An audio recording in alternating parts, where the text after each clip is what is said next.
Shalom semuanya, selamat pagi. Sebelum kita memulai renungan pada pagi hari ini, mari kita berdoa terlebih dahulu. Allah Bapa kami yang bertahta dalam kerajaan surga, terima kasih atas kasih dan rahmat-Mu yang melimpah pada kami setiap hari. Sebentar kami akan merenungkan dari sedikit firman-Mu ya Tuhan.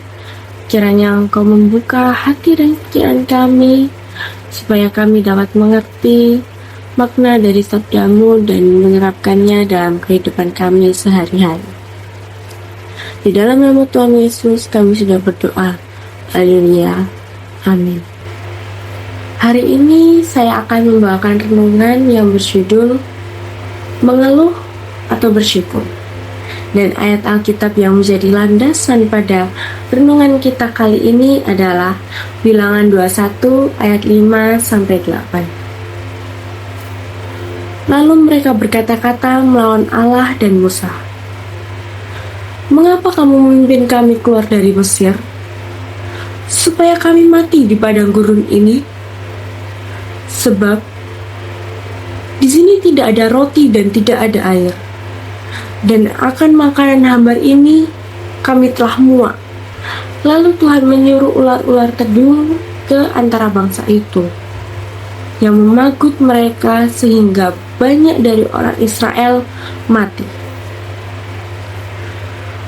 Kemudian datanglah bangsa itu mendapatkan Musa dan berkata, "Kami telah berdosa, sebab kami berkata-kata melawan Tuhan dan Engkau. Berdoalah kepada Tuhan supaya dijauhkannya ular-ular ini daripada kami." Lalu Musa berdoa untuk bangsa itu. Maka berfirmanlah Tuhan kepada Musa, "Buatlah ular tedung dan taruhlah itu pada sebuah tiang. Maka setiap orang yang terpagut, jika ia melihatnya, akan tetap hidup." Amin.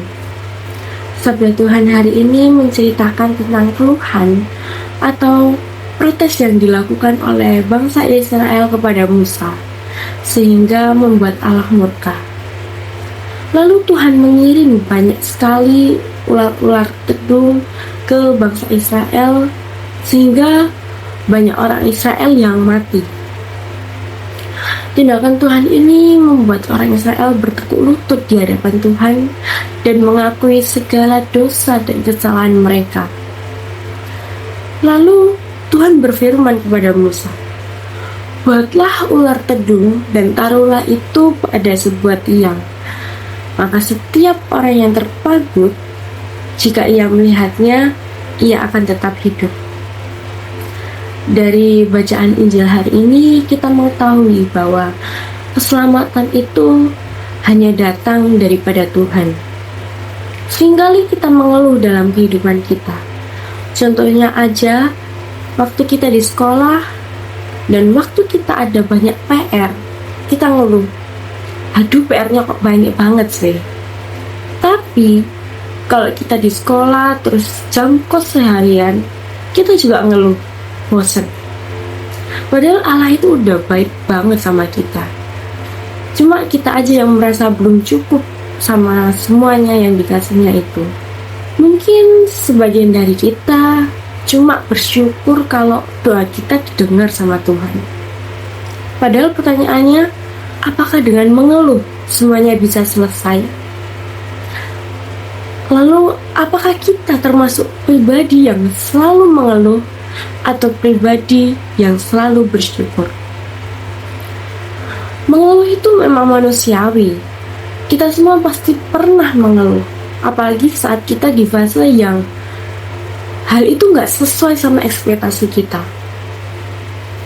Padahal Tuhan itu sebenarnya pengen kita belajar bersyukur dalam segala keadaan, baik itu keadaan yang sulit maupun keadaan yang menyenangkan.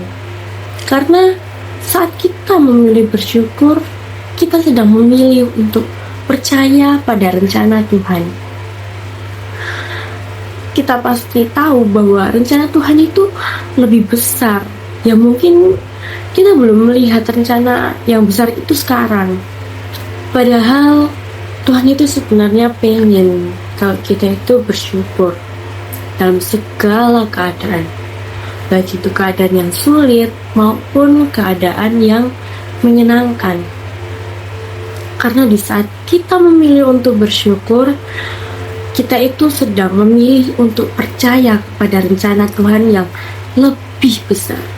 Karena kita tahu dan percaya bahwa rencana Tuhan lebih besar dan lebih ajaib, yang mungkin rencana itu belum kita lihat sekarang ini.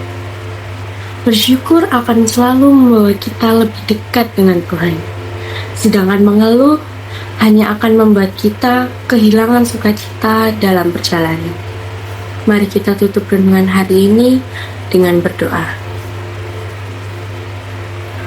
Allah Bapa yang Maha Pengasih, kami bersyukur atas firman-Mu hari ini yang telah mengingatkan kami untuk selalu bersyukur dalam setiap keadaan. Bimbing kami ya Tuhan, agar hati kami selalu penuh dengan rasa syukur, meskipun dalam keadaan kami yang sulit. Semoga sabda-Mu hari ini dapat kami pahami kalau Engkau memiliki rencana yang lebih baik di masa depan kami. Semoga pesan yang Engkau sampaikan lewat firman-Mu ini dapat kami pahami, dapat kami terima, dan dapat kami lakukan dalam kehidupan sehari-hari. Terima kasih ya Bapa. Doa yang jauh dari kata sempurna ini kami alaskan di dalam nama Tuhan Yesus Kristus, Tuhan kami. Amin.